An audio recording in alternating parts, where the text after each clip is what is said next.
Good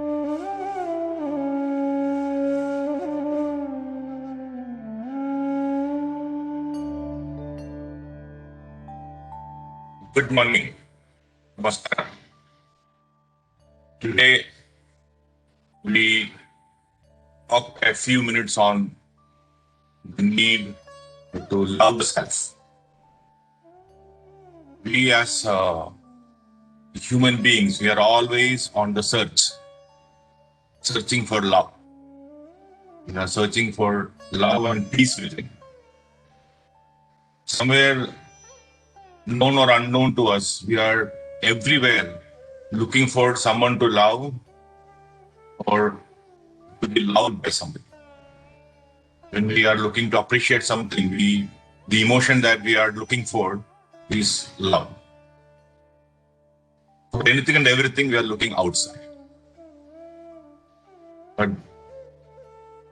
the most beautiful being that is around you is within you. That is you yourself.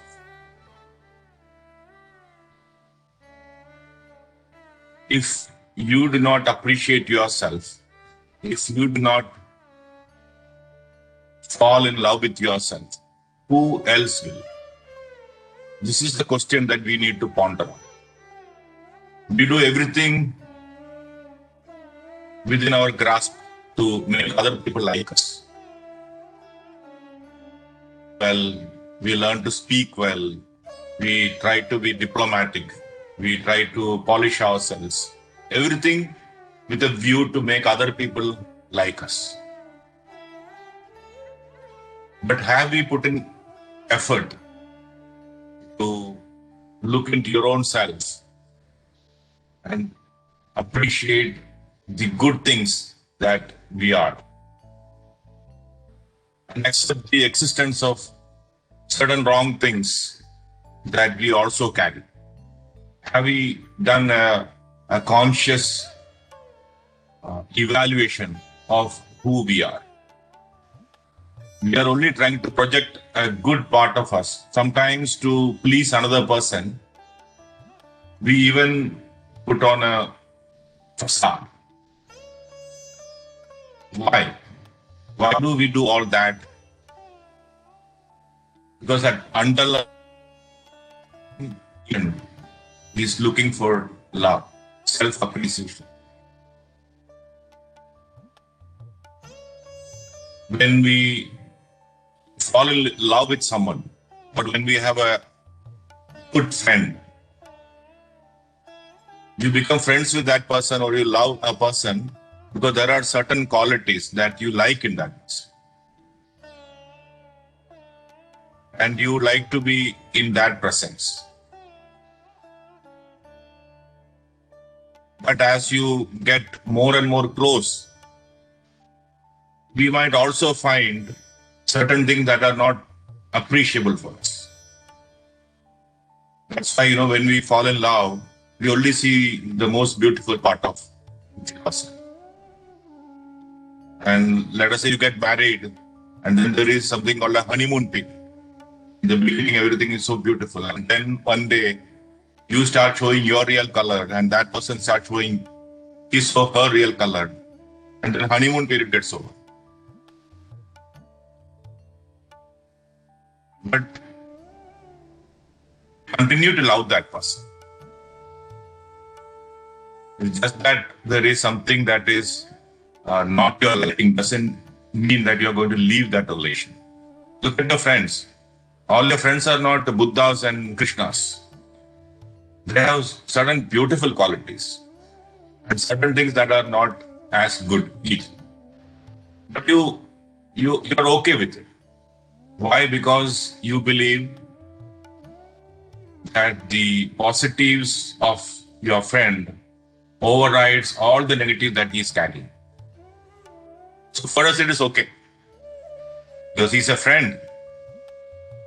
And I can overlook that.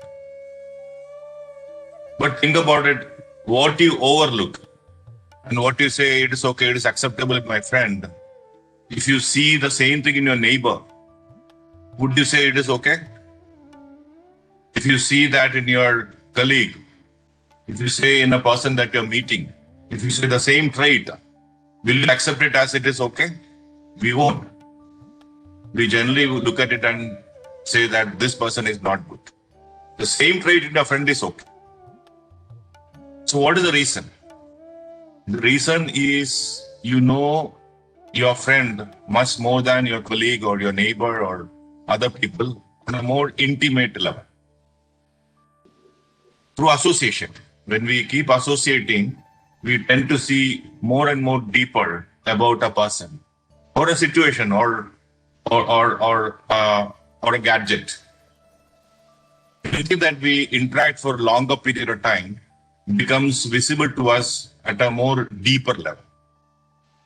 And people are no exception. So the more you interact with the person, the more you would understand that person, and the more that person will reveal himself or herself to you. There are so many of you sitting here, and some of you I have not even met. But if we start meeting and if we start entering into a dialogue, if we start talking to each other, if we start listening each other, if we try to understand each other, we would become friends, good friends. So through interaction, people get to know each other. That's how friendship develops. That's how love happens. Have you spent as much time as you have spent with your friends with your own self? This is a question that we need to ask.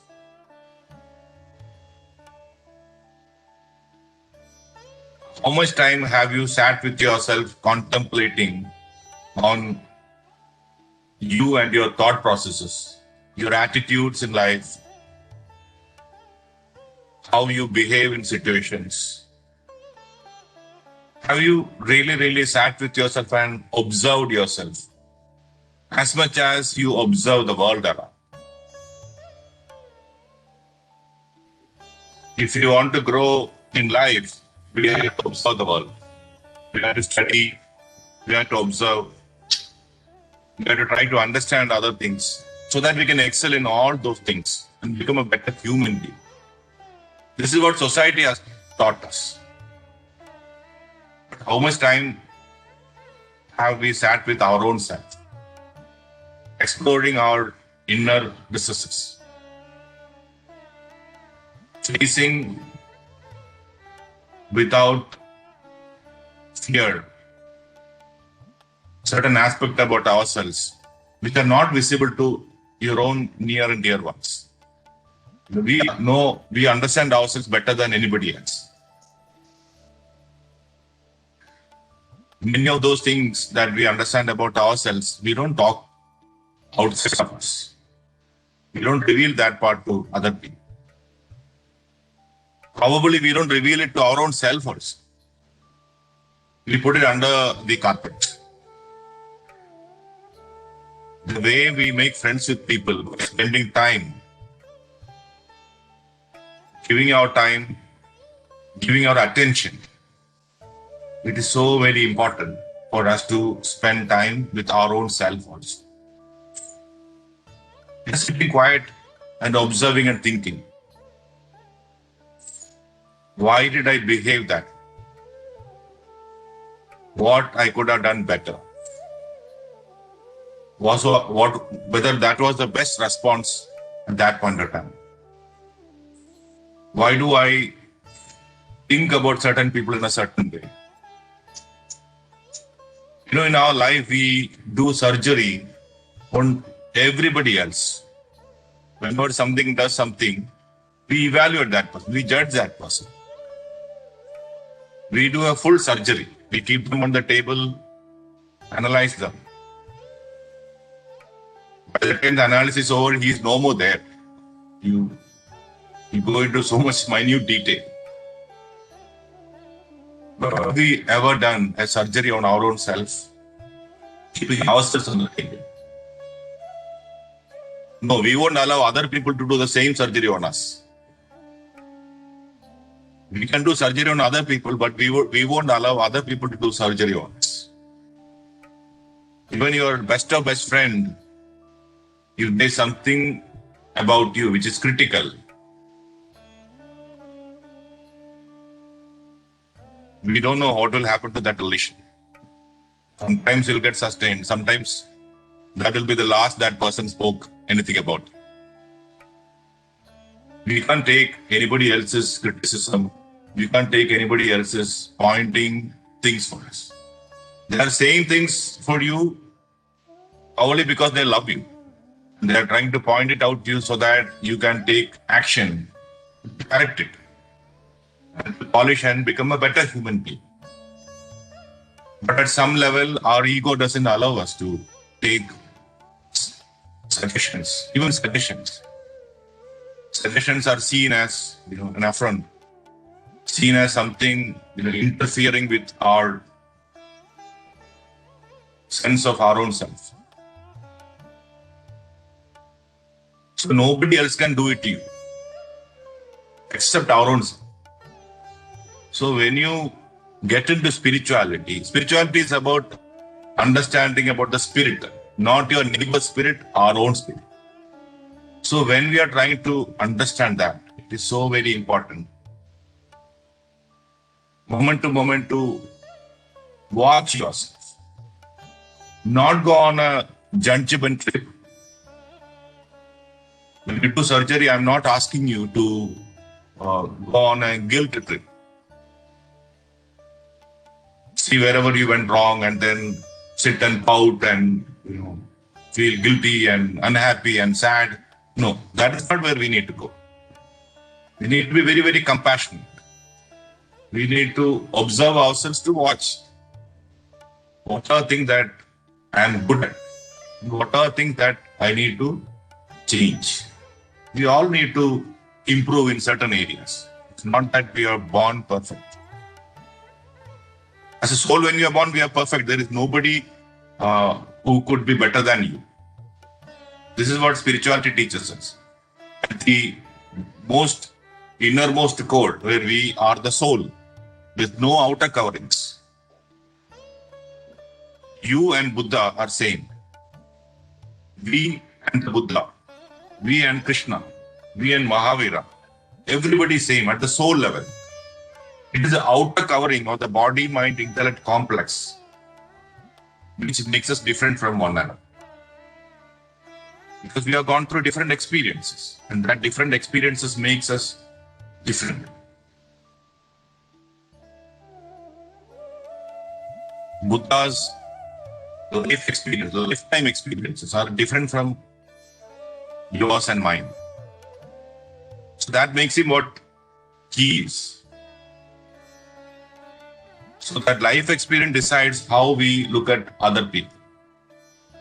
That's why within your own home, your brother and sister, or even your twin brother or twin sister, born to the same parent, probably went to the same school, same education, same of everything. But still both of you are different because internally the lifetime experiences are different. So that is what makes us different from another person. When we start looking at ourselves critically with a lot of love, then things that are unknown even to us would come up. When you connect with a person, continuously connect and talk to them, over a period of time we start liking them or falling in love with them. In the same way, we would want you to connect with yourself. When we were growing up, we would stand in front of the mirror and look at the beauty that we are. And maybe mom or sister or somebody would come and say, don't look at the mirror at you for so long. That will develop ego in you. You all would have experienced this. We look into the mirror and then try to be the best self. As a child, we did it. As an adult, how many of you have done that? Or how many have have the courage to look into the mirror and say, I love you. We probably don't have the courage. We don't want to face ourselves. We just get dressed and walk around. So the more we spend time with ourselves, the more we would understand ourselves, and the more we would fall in love with ourselves. It is for me the most important thing in life for you to succeed is to fall in love with your own self. If you won't fall in love with you, who else will? If you won't learn to appreciate yourself, who else will? This is where the power of meditation comes. When we meditate, we are observing ourselves. When we meditate on our breath. But in the past 2-3 days, we have observed that when you are watching the breath also, there are certain thoughts coming in. And that thoughts could pertain to things that happened in your life, things that are happening now, or things that need to happen. Something or the other keeps coming. So this is where meditation goes over all other activities. In our life, whatever things that ever happened is all stored in our mind. It hasn't gone out of it. It is stored there as experiences which would come up time to time to make us judgments on situations and people. What meditation does is that when we sit and observe, these thoughts that are stored in our mind, they start coming up. They come up into your conscious vicinity and then they leave you. But when it comes up, it comes out with its brutal truth that this is what you did on that day, which was not good. And if you yourself tell yourself this is what that you were at certain point of time, you would definitely take action. We would definitely take action, maybe after some time, but we would. And that is the purpose of an inner reflection. So, on that thought, let us meditate now. How do we meditate? We meditate by observing our breath. Observing our breath in the sense, watching the movement of your breath. We observe the breath from the tip of your nostril all the way in and all the way out. If you find it difficult to follow the breath all the way in, you can follow within your nostrils. Inhalation, exhalation. But your focus is on the movement of that breath. With full focus and attention, let us observe. Close your eyes. Clasp your hands, finger to finger, keep it on your lap. Cross your feet.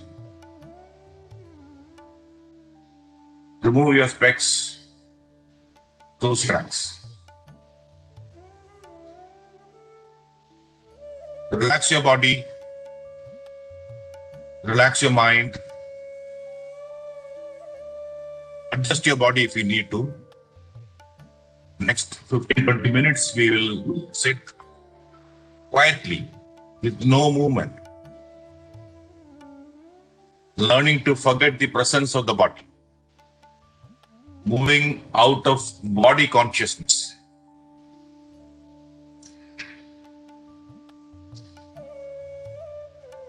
Into self-consciousness, into soul consciousness.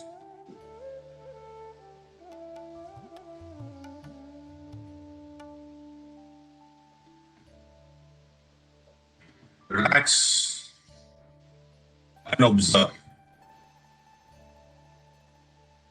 What do we observe? We observe our breath. What kind of breath? The normal breath. The natural breath. Easy flowing, soft, tender breath.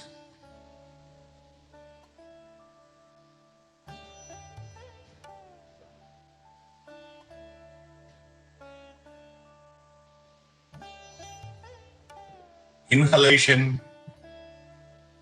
exhalation. sit there quietly, calmly, and observing. We are embarking on a journey to understand our own self.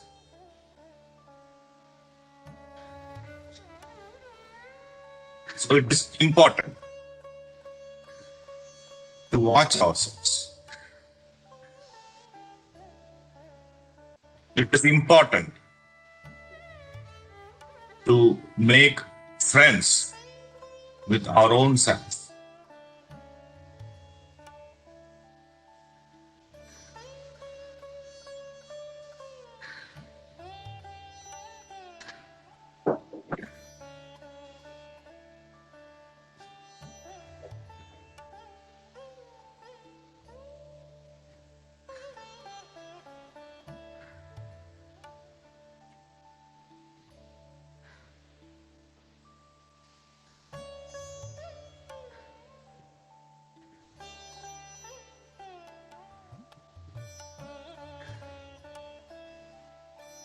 Stay focused on your breath.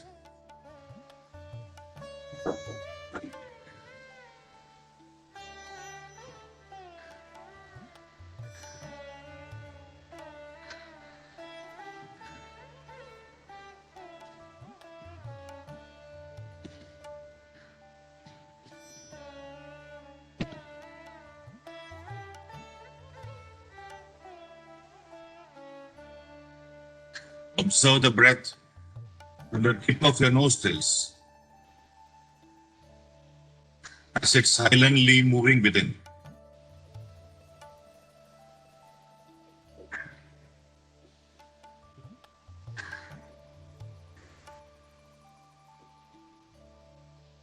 Be conscious, be aware, and watch each breath, breath by breath.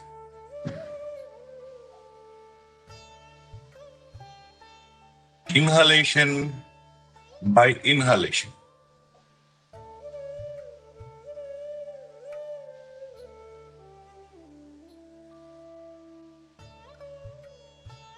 Exhalation by exhalation.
Be with your breath.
Relax your body, relax your mind.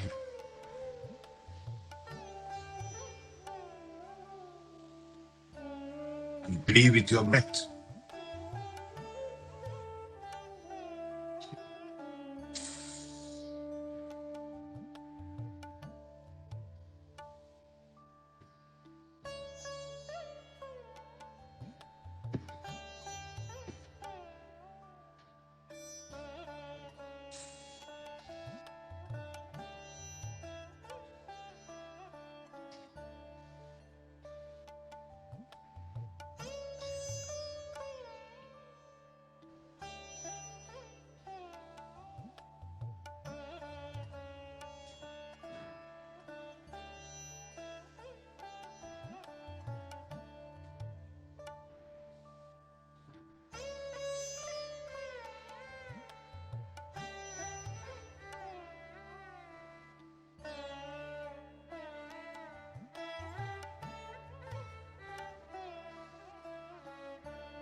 Stay with your breath.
Be with your breath.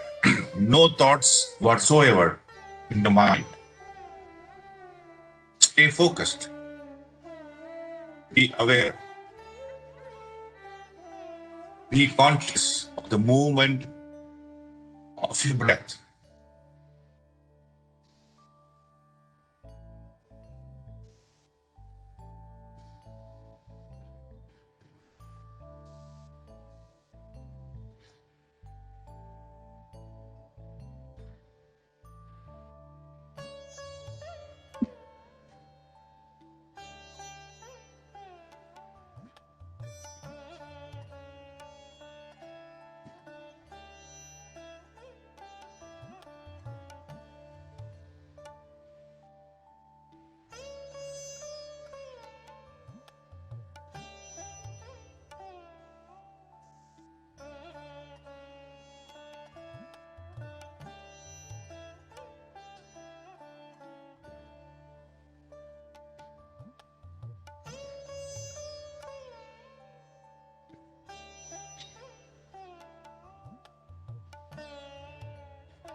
Be with your breath.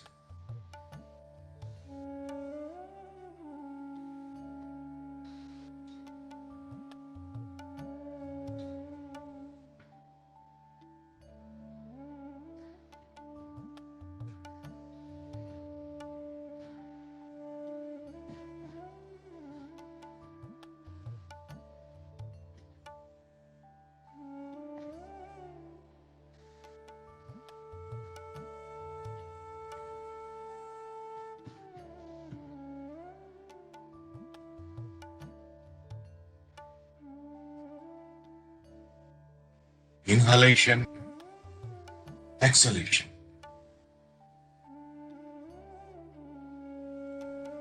In breath, out breath.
Be with your breath.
Last minute.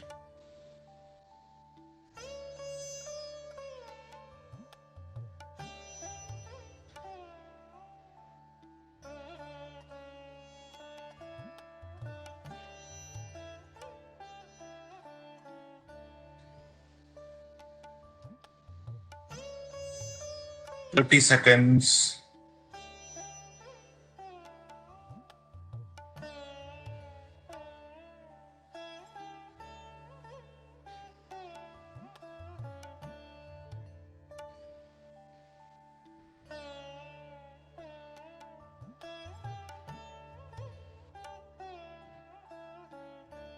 10 seconds.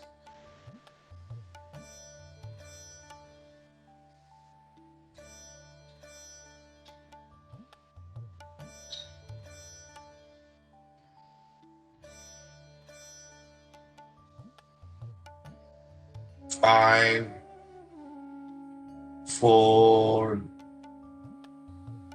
three, two. Be with your breath.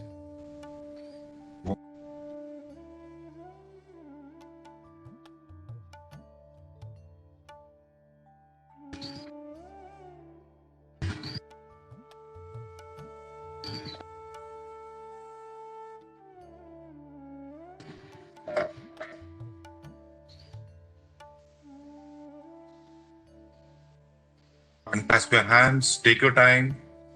Unclasp your hands. Rub your palms together. Keep it on your eyes for 5 seconds.